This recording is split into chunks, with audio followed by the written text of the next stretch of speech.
ಅದು ಕವಿಯ ಮಹತ್ವವನ್ನು ಹೇಳುತ್ತೆ. ಚಾಮರಾಜನಗರದ ಮಿಡಿಗೆ ಶೋಷಣೆಯ ವಿರುದ್ಧ ಹೋರಾಟ ಮಾಡತಕ್ಕಂಥ ಶಕ್ತಿ ಇದೆ. ಸುಮಾರು 450 ಕೊಳ್ಳೇಗಾಲದಲ್ಲಿ ವಿಪ್ರಕೂಟ ಅಂತಕ್ಕಂಥ ಒಂದು ಕಾರ್ಯಕ್ರಮ, ಒಂದು ಸಂಘಟನೆ ಇಂತಹ ಕೆಲಸವನ್ನು ಮಾಡ್ತಾ ಇದೆ. ನಮ್ಮ ಜಿಲ್ಲೆಯಲ್ಲಿ ಕೂಡ 100ಕ್ಕೂ ಹೆಚ್ಚು ಕವಿಗಳು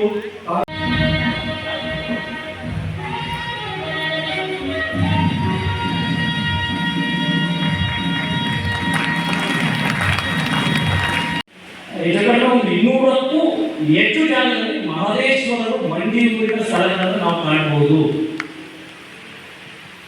ಜೊತೆಗೆ ಈ ಜಿಲ್ಲೆ ಯಾಕೆ ಇಡೀ ನಮ್ಮ ಕರ್ನಾಟಕದಲ್ಲಿ ಮತ್ತೆ ನಮ್ಮ ದೇಶದಲ್ಲಿ ಮುಖ್ಯವಾಗುತ್ತೆ ಅಂತ ಅಂದ್ರೆ, ಈ ಗೋಪಿನಾಥ ಹೋಗ್ತಾ ಭೀಮನ ಗದೆ ಅಂತ ಒಂದು ಕಲ್ಲಿದೆ.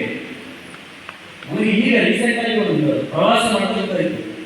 ಆ ಬಡ್ಡಿ ಕಲ್ಲ ನೋಡಿದ್ರೆ ಸುಮ್ಮನೆ ಭೀಮನ್ ಗಾತ್ರ ಇದೆ, ಅದಕ್ಕೆ ಭೀಮನ ಗಡೆ ಅಂತ ಅನ್ಕೊಳ್ಬೋದು. ಆಮೇಲೆ ನಾನು ಹಂಗೆ ಮನಸ್ಸಲ್ಲಿ ಕಲ್ಲಾಗಿದೆ.